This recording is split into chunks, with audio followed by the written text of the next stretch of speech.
Spiritual Life Center, transforming lives as we love, serve, and remember who we are. One heart, one mind, one soul at a time. I asked Stan if he wanted me to go get his entire biography and read it, and we decided we didn't have time for that. So Stan Padilla has been around for a long time. He is an educator. He's a spiritual teacher. He's an activist. He's an artist. He makes jewelry. And I'm not quite sure when he sleeps, and maybe he'll tell us tonight when he does that. But ladies and gentlemen, welcome Stan Padilla.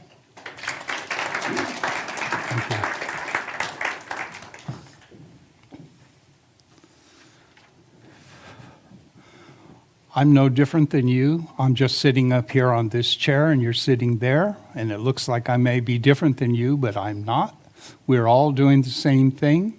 We're all human beings. We're all living, trying to live the best possible life we can live, I hope. We're at the Spiritual Life Center.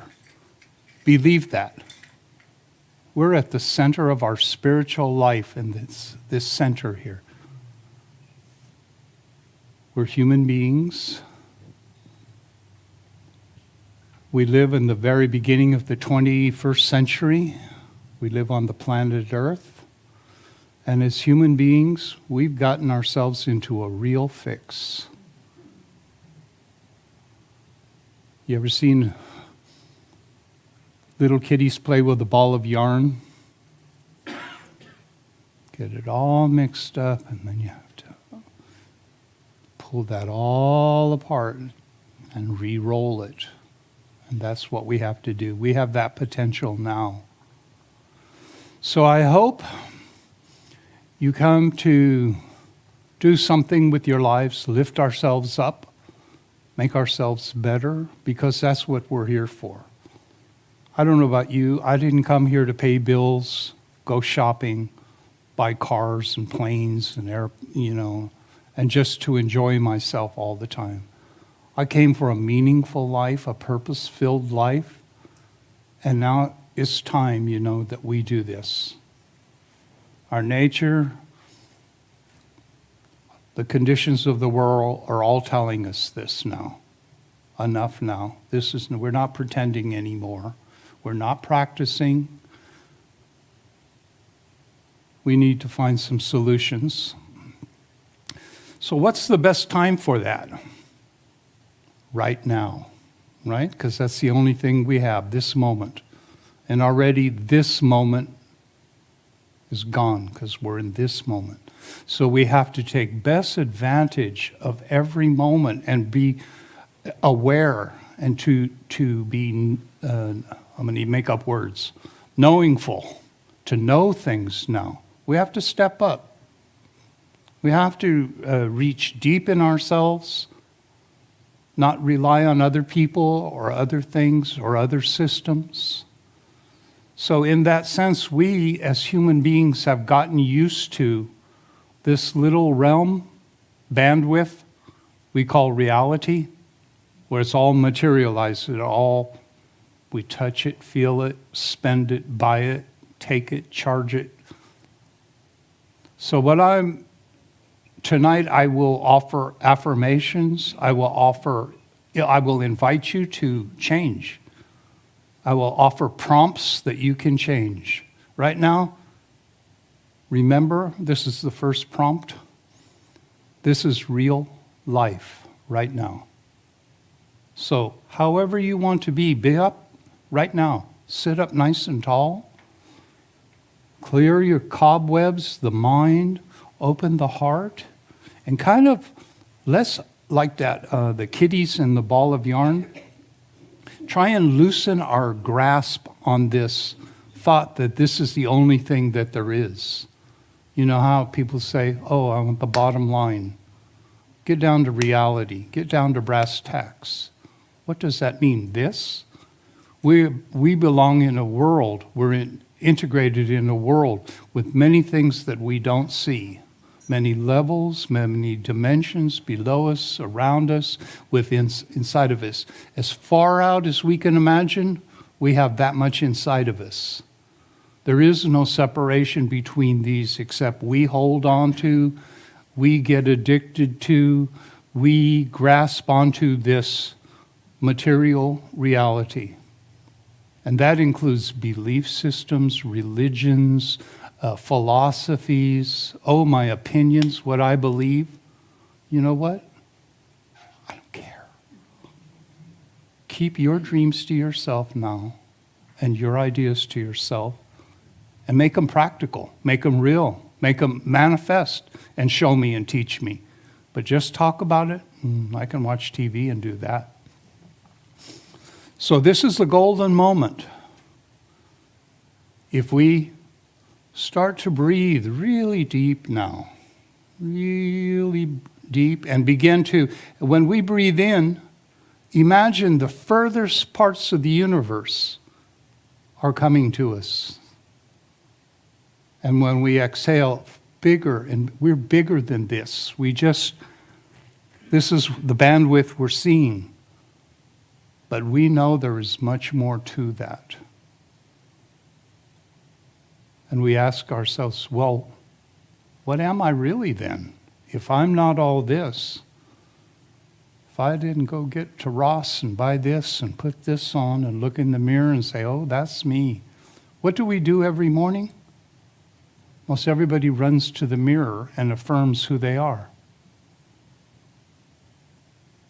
My idea for you now, your homework, don't look in the mirror anymore. Tomorrow morning, don't look in the mirror.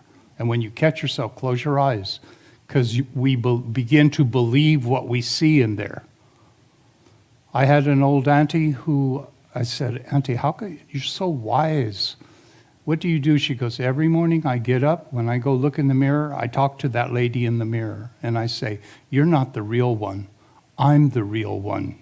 You're wrinkled and old, but I'm the real one. So affirm and hold who we really are, not just who we think we are, who we say, oh, I'm a vegan, I don't do this, oh, I'm a Catholic, oh, I'm liberal, oh, I'm a Republican, oh, I'm Chinese, oh, I'm an American.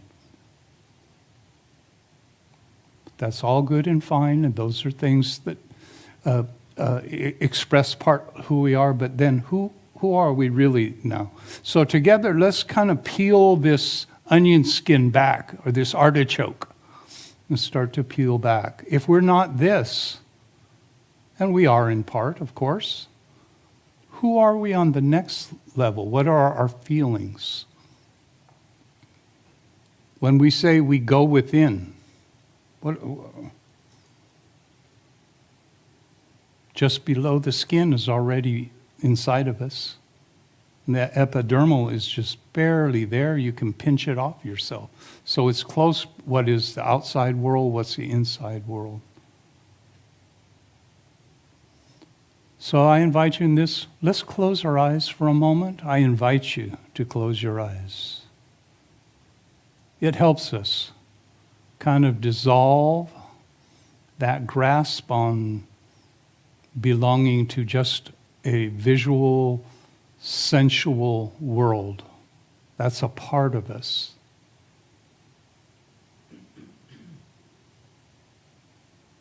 So let's practice deep breathing, relaxed breathing.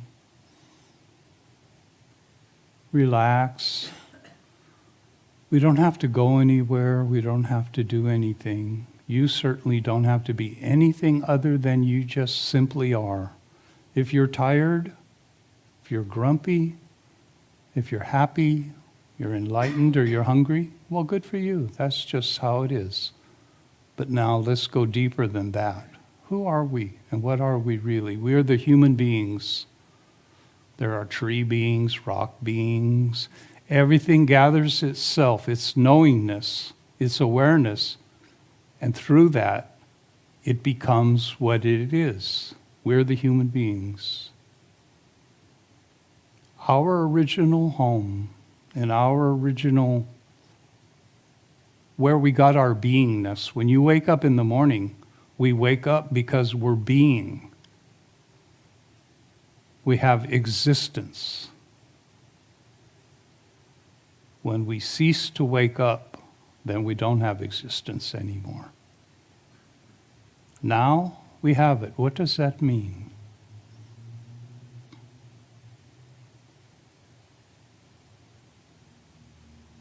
The light that grows from the darkness is the essence of who we are.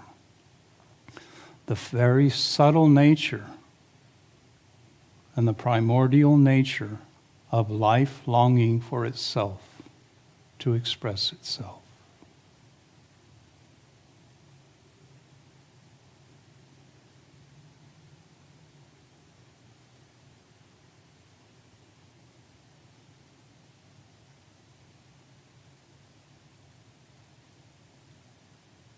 We become human beings because we enfold and embody and envelope this life, this light, which we call life. I'm alive. I have a life. I'm living. Because I have the original light inside of me, I am the caretaker of this light.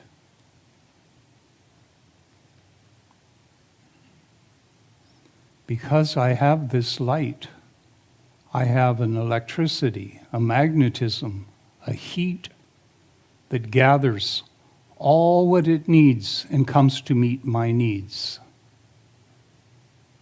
So the first fork in the road that we all face, primary, we have a choice. We can either, as this beings, live by the dictates of the world, expectations and obligations of other people, what the world gives us, the happenstance of the world, the accidents, and then we become almost like victims of the world. On the other hand, we have a choice to be intentional, to be self-motivated, and the world forms itself around that, and we fulfill ourselves. So at this junction in the road, make your choice. Where are you? And where are you moving ahead from this moment forward? If tomorrow you wake up and you still say, oh, they made me. Oh, I can't. Oh, I don't have enough. Oh, it's all overwhelming. That's our choice. Tonight, right now. Remember, this moment's the only thing I have. Remembering our true nature.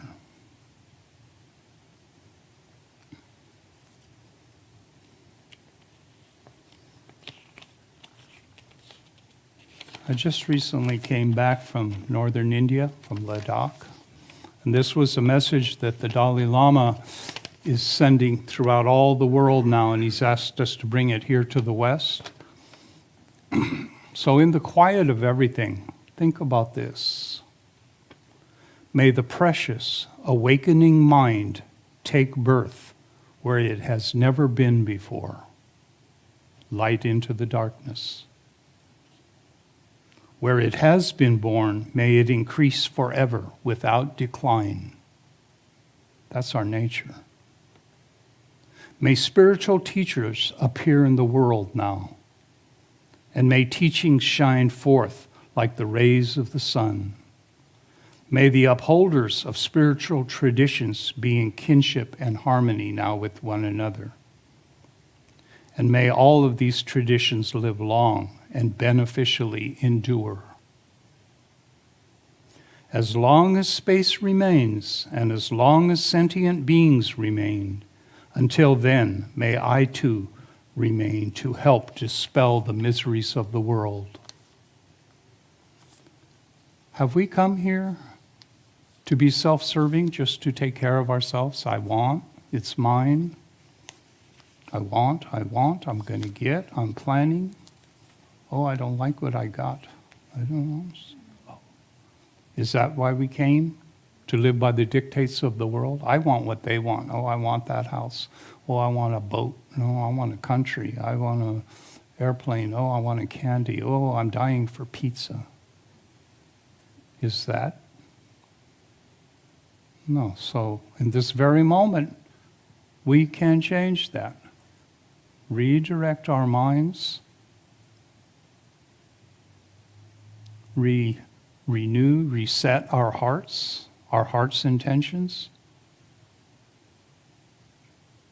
And then we work hard through discipline to achieve and to express those things to others so we can inspire. But what this affirmation tells us is we came here to serve the world, to make the world better for others.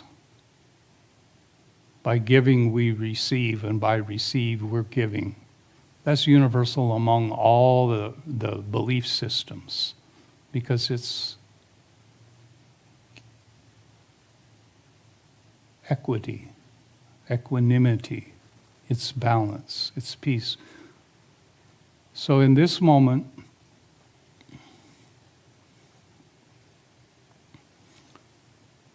let's let that sink into ourselves. Give it to ourselves. Never mind. We don't even know if there's a world existing out there, really. Do you know?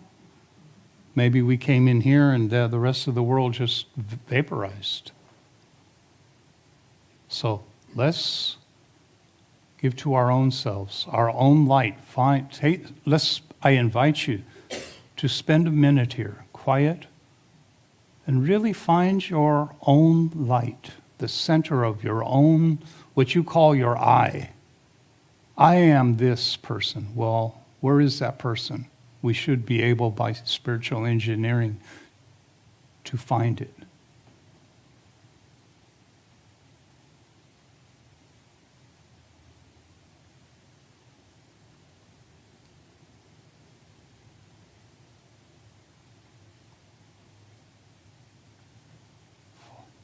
Trust in your spiritual GPS.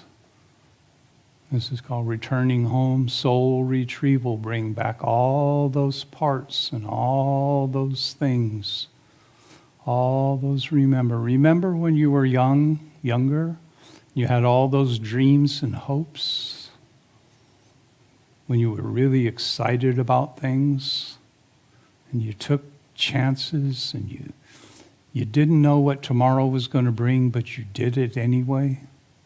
Because you loved and you cared and you had fire and warmth.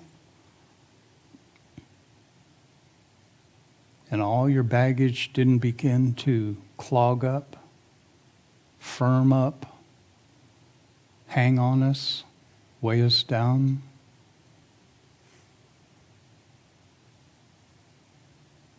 Well, that's history now, because now we're at a new moment.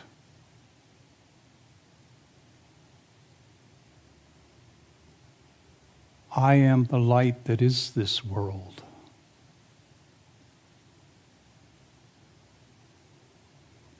I gather to me all that I need to fulfill and be a full, mature, meaningful human being.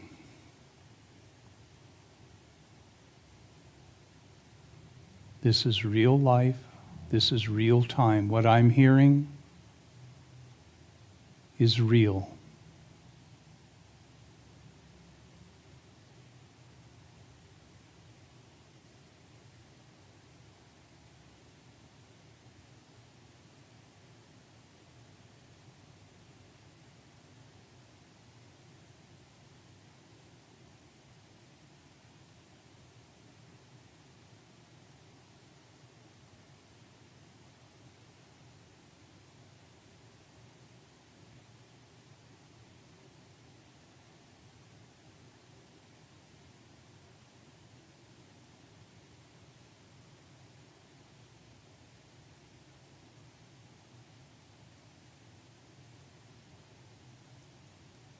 This loud silence is the expression of the Spirit and of our own knowingness, our consciousness.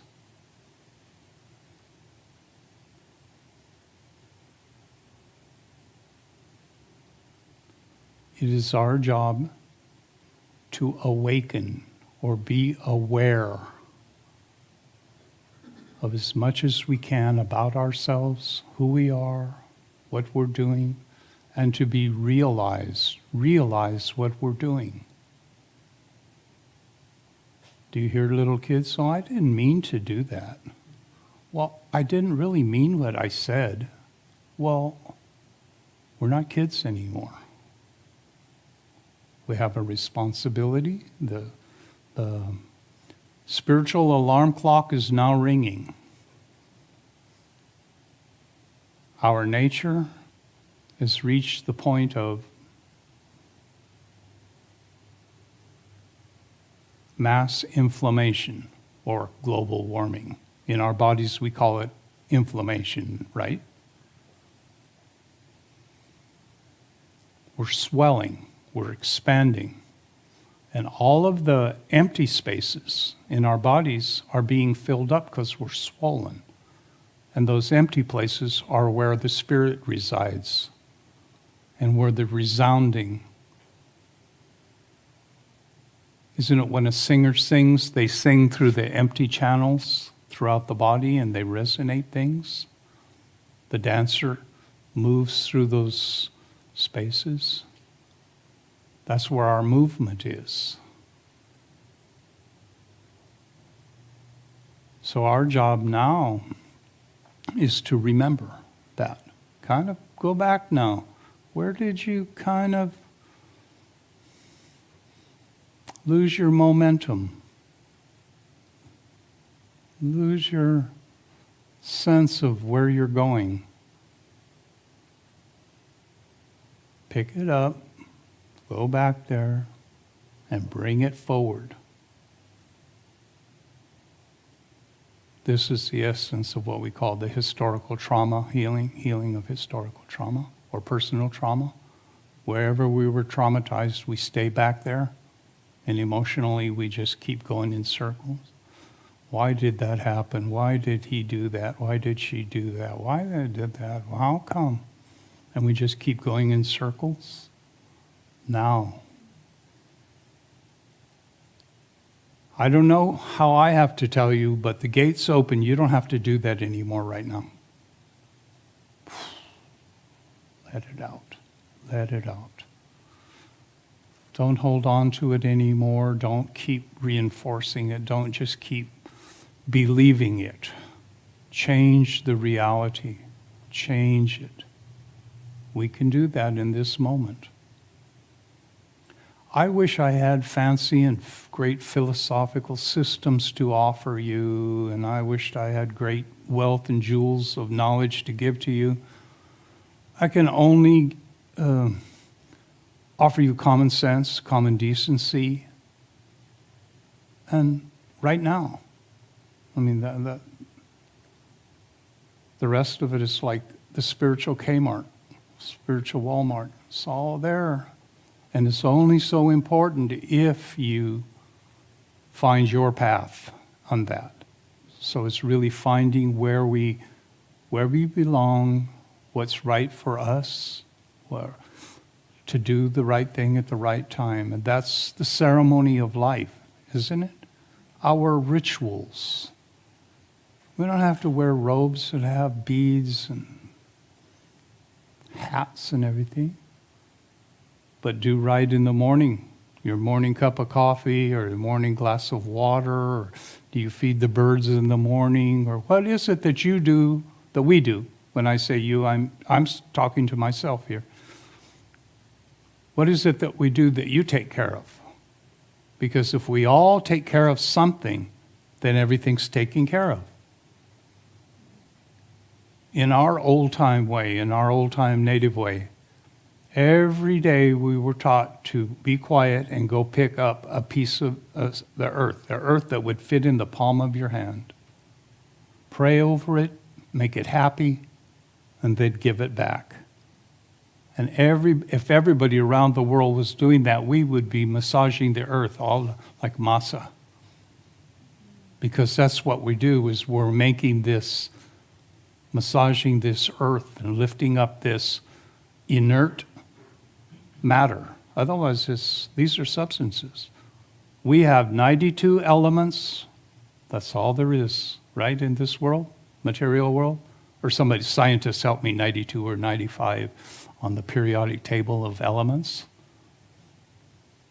That's what we have. There's no extra. There's no borrowing. And we have time and we have space.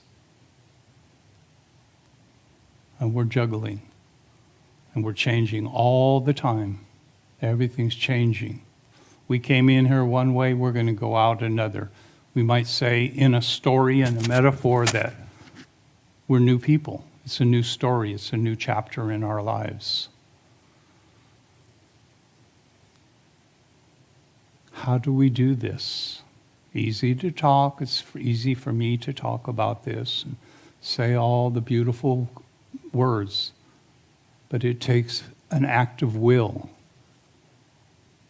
volition. We have to make things move through an inner way, intention. I intend to do, how many diets have we been on? How many things have we started? How many projects? What happened? Oh, I'm doing this and all that, and I drink celery juice only 3 times a day, and I'm only a vegan. Then 3 days later, there's a bag of potato chips. What? What happened? And so that's part of it, and especially in the Western tradition. Western means us. We're very soft and undisciplined, Okay, I'm going to say it. Spoiled and lazy and privileged.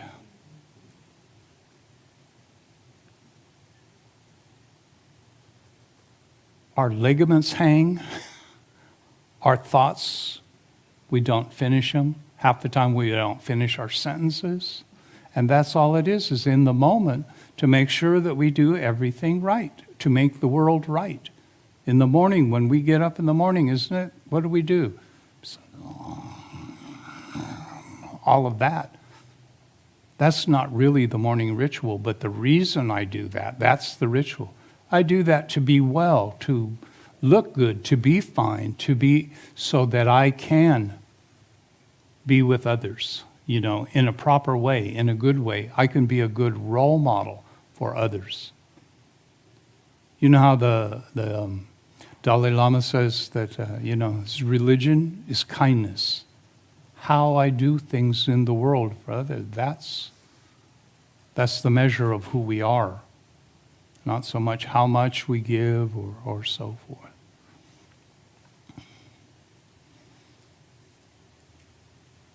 So I invite you and I encourage you to sit down every day, some point, and just be quiet. You don't have to be fancy. You don't have to call it anything. No one even needs to know you're doing it. Sit down and be quiet and come to that level of just original silence and original origins. Authentic, being authentic, the author of your own story, and just be who you really need to be. The world will be different then. And it's always to affirm, what am I? Who am I? What am I? I am the light of the world manifested in this plane to do the work that I too may do the brilliant work of the light in this earth, at this time, in a special kind of way, whatever gifts that we have, to use them.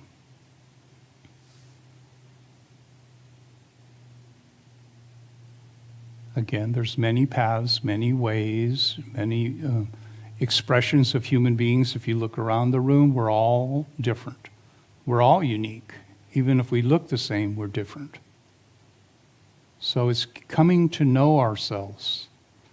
our patterns of behavior, our expressions, what our gifts are, what are challenges, things that we have to learn. And that's where we really can change the world, is to face the hard things, the things you don't want to do, that we don't want to do. That's some 10 years ago, I came to the point I had to face my greatest fears. Well, it took me a lot just to face what I was afraid of. Then I had to do something about it. And that was to go the bottom of Lake Tahoe, to go out in the middle of Lake Tahoe and go down as far and be alone in the dark as much as possible. I didn't conquer it. Still haven't done it yet. I mean, I've done it, but I was dog paddling fast. Yes, I want up. I want the light. But to acknowledge our greatest fears, what is it? Our primal fears as human beings, am I good enough?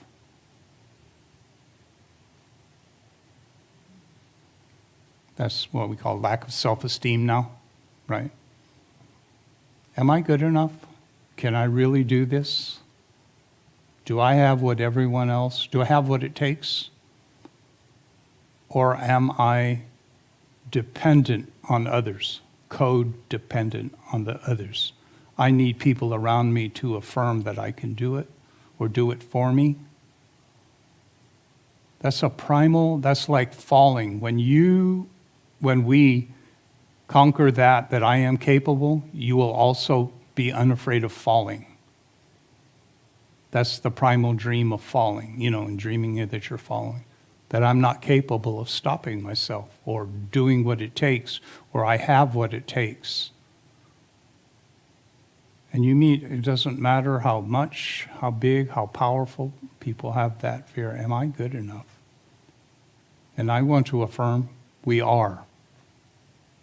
You've got it. We have it. It takes volition to make it happen. We are not victims. We didn't come here by accident. We're here out of a divine integration.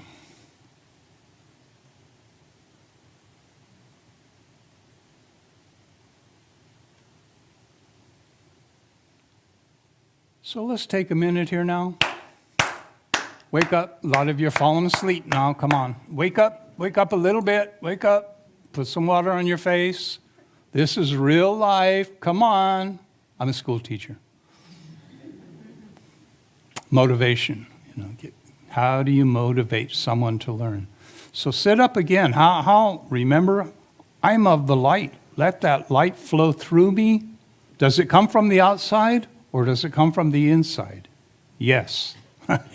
Both, right? Comes from above, around, and circulate things now. So even begin to move. You don't have to be so sophisticated. You're also nice just sitting there. I watch you and you're just like in church. Oh, we are in church. No, you know what I mean? Or in a library, in a movie theater, or where everyone is just like, I can't look around or let anyone know that I'm bored or I'm tired or something.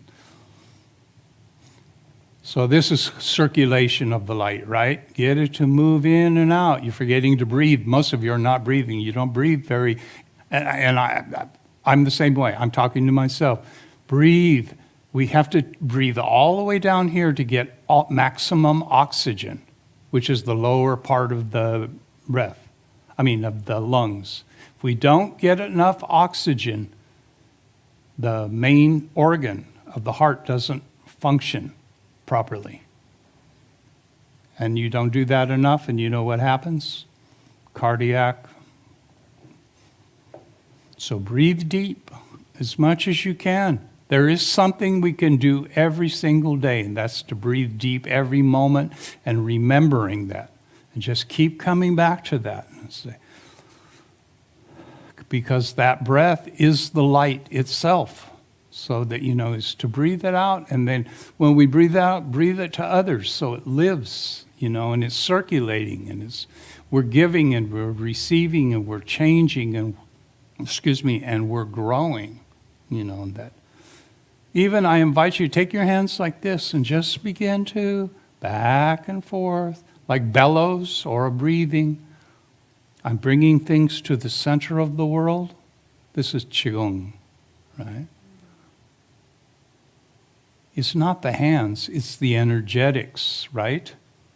I'm sending it to the furthest points of space, and I'm going to bring in new oxygen to the center. And I'm going to take this and I'm going to send it out to beyond Venus and beyond the solar system. And I'll just keep going. It's an accordion. It's breathing. It's being. And even after a while, you don't have to use your hands. It's not your hands aren't doing it. It's the energetics of our own mind. And then after a while, you don't have to move your hand, just think it. That's meditation, in which we train ourselves with positive thoughts to progress and discipline our own minds to move forward and to move with the movement of life. Most of us hold back. I'm afraid, or I'm stubborn, or I'm not. You won't make me. No, I'm not going to change. This movement, of inner movement that comes out.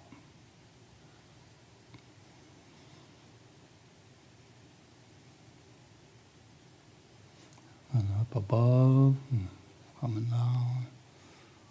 Whatever our culture, whatever our race, whatever our gender, whatever our history, whatever our experiences, whatever our socioeconomic levels, it all disappears, because when it all comes down, we're just human beings trying to be the best that we can be. And to remember, stay with the root. That's why with our indigenous people, we stay with the root. The basic elements. Yeah, sometimes we're called backwards. Yeah, we're not moving with the times. We're not as hip or cool or as whatever the world is. Well, look at how the world is. So it's being close to that root of being a human being. Ultimately, which is rooted in the spiritual life center. Yes? Where is that center? That's the first boundary. Hold that boundary, and it's generally right in this area, which is the center of gravity, right? And if we want our center of gravity to change, then we have to elevate ourselves, be that energetically, athletically, or something that we lift ourselves up, higher thinking, more positive thinking, more rigorous thoughts and rigorous development. And we lift it up. We'll just melt, and that's exactly where we go. And we go, oh, poor me. Lift yourself up. Let's lift ourselves up, and that's how we do it. It's like playing basketball again. Then, and then 3 points. I hit the basket from wherever else. I've trained myself. I put myself in position. I know how to go. I have the right wherewithal. I have the right thinking. I have the right tennis shoes. Lifestyle, health. So physical health is so important in this physical world. If we're going to pay attention to anything here besides cars, shiny objects, and having people look at us, or having money or status or reputation, it's better than to focus in on physical health and make it better. Get it going. Clean the blood. Get the heart working. CoQ10. High fiber, low fat, lots of water, plant-based. We all know it. So all the rest of that, hot links and all, is great, and all that, but then you pay the price and then poor me. So those are the things that we can do. Those are the things that we have right in our hands. And I don't know about you, but that's as spiritual as it gets, because when you're there, the feelings, your thoughts, your motivation, all the things you can do, I don't think about it. Here in the West, too, we overthink everything, right? The hamster on the wheel. Caffeine just keeps driving us, and we think we're going somewhere. But we're going like this in the wheels, thinking. That's why in meditation, poke me if I think we got about 15 minutes, 10 minutes. So we have to be our own keeper, our own coach. Coach ourselves. You can do it. Get up and do it. Last night I was sitting there and I was tired. I didn't want to go brush my teeth because my dentist told me I have to floss at night too. And I was like, okay, I'll brush, but I won't floss. No, what's that? Get up and do what you know you need to do, and then and stop all that. We know in the science of meditation that this kind of thinking, fast and all that, the psychologically neurotic, is the neurons moving, and they're supposed to. That's the so-called monkey mind. That's how monkeys do. But when we sit down and ask those to behave, it's like swirling water. It will gradually, if you sit there long enough, it'll slow down and it'll settle itself. And that water will turn clean again. If you go out in a mountain stream and pick up everything, it's all muddy and it starts to flow, and it's like, what did I do? That I sit there long enough, and then it gets a beautiful current, and it's clear and clean and better than before. That's meditation. This is with our own minds. Because our mind is flowing through all of this, all what I'm talking about. We know all of this through our own mind. But yet we don't know what our mind is. What is our mind? Is our mind our own anyway? Do I have a mind? Do you have a mind? We have a group mind. We have a universal mind. How come yours works better than mine? Almost. So we have to, that's knowing ourselves, knowing our own self. The mind is like the wind in the body. You don't see the wind, you see its effects. You see the leaves blowing, but you don't actually see the wind. And that's like that. So the next part, I'm going to finish with this. Then we must, I encourage you and I invite you to engage in the mystical thoughts. Life is very mysterious. When we think we know everything or know anything, it's time to look again, because there are things we cannot understand, can't even fathom. We're discovering new things. Although, just look at how every day you read the news, there's this and there's that, and new moons and new stars and things. I went to school. I know all this already. You mean you're telling me this works like this? Or, how could that be? So what is that mysterious part of us? And what is that ability to be patient with not knowing? Our impatience just needs for us to know something, just fill it up. So when your kids ask you something, and you say, "Well, it's because of this and this," and they look at you like, you don't know what you're talking about. But we say things. That's why if we go back to this meditation, this quiet, go back to this quiet listening, That's all, just quiet listening. You don't have to be rich, famous, knowledgeable, or anything else to do this, but sit and be quiet and figure things out. From my point of view, meditation is not to do nothing. That's kind of the quandary of the West. Oh, I'm just going to think nothing. We're already you're thinking of not thinking of something, and you're still feeling it. So it's best to direct our minds, put it someplace. And the first is to discipline it to think in a one-point perspective, to focus on something and hold it there.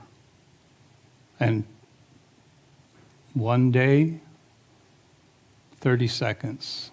Next day, 32 seconds. 34 seconds, until we can maybe get 45 seconds. A minute's a long time to hold single-pointed, because that's laser thinking. But we attempt to do these things, and when we do this, and the more that we do these things in positivity, in love, we do these things because we love to do them. It's not drudgery. Housework? Well, a little. But if I learn to do it, it's much easier, than I try to teach myself. No, I love to do this because I want clean floors. So I learn to love to maintain it. And the more I learn to love it, it seems like it just stays with me, and I start to love more things all the time, and I enjoy more things. And then after I sit down, I go, wow, I have a clean house. All my clothes are all washed, my socks are all folded, and I'm a bachelor, so all that's big stuff to me. I'm a widowed bachelor, which means I didn't have to do that. I was a spoiled brat until the day came I had to do it, and now it's like, that's a big deal. Get everything washed and folded and put away in your dishes. And so learning how to love all of that. And as I close, let's just do a quiet meditation. So when we meditate now, there is a meditation. Sit up nice and tall. Try to get your hips flat, or, this way, not like this, or like you're watching TV, because that blocks things. Sit up and then just try to get your belly free, so your belly is free. Your heart is centered. Your shoulders are up. If we have this, you'll never get anywhere in life. That's a chip on your shoulder. And when we do this, all the internal organs relax. Any of this, everything is tense, so we do this. Instead of looking up arrogant at the world, is to put our chin back. And you start looking like a monk, right? And that's why they're trained to do that, because by doing that, the very simple fact is that the channels, or the mind stream, where the mind flows through, which are all the empty spots in the body, open up, and the spiritual winds begin to go through.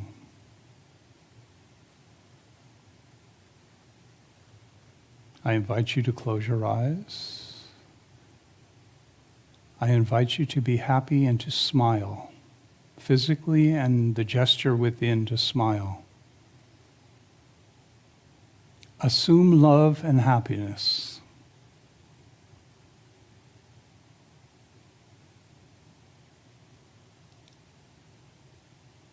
Assume joy and an openness, a playfulness.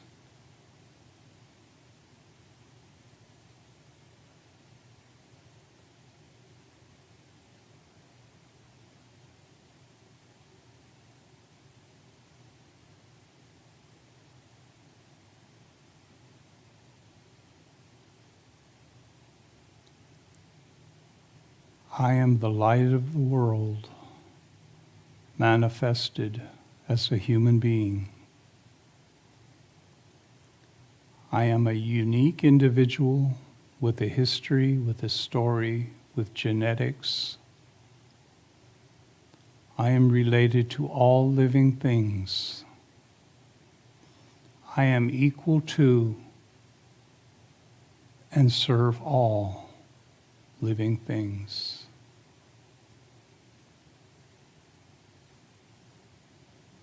All living beings are my relatives. Because I am related, I am never lonely, alienated, distraught, distracted. All that I attend to, all that I give my attention to, I am.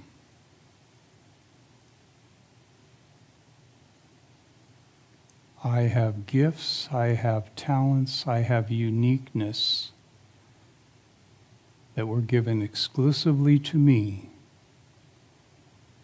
to caretake, to develop, to offer, and to serve others. I am the light of the world. I am the light in the world.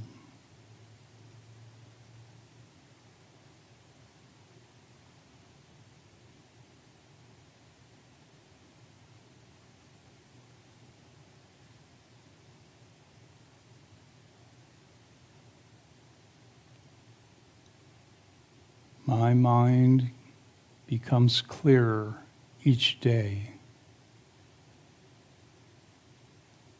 and I am able to witness, to see my own actions and reactions. I learn, I teach, and I am the light in the world. I apply my light to the world, and I am steadfast in my dedication to loving, to learning, to caring. I envelope and carry the light of the world. This is the trajectory of my life.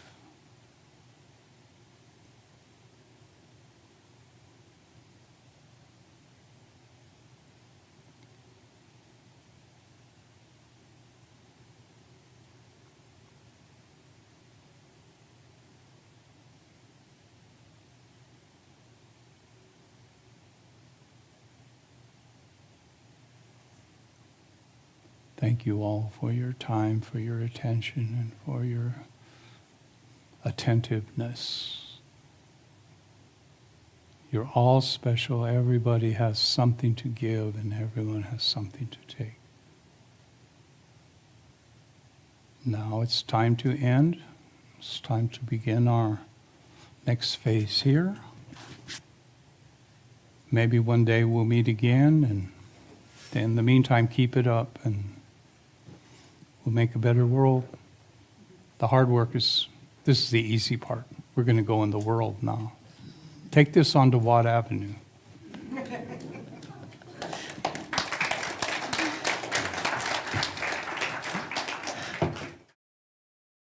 Spiritual Life Center, transforming lives as we love, serve, and remember who we are. One heart,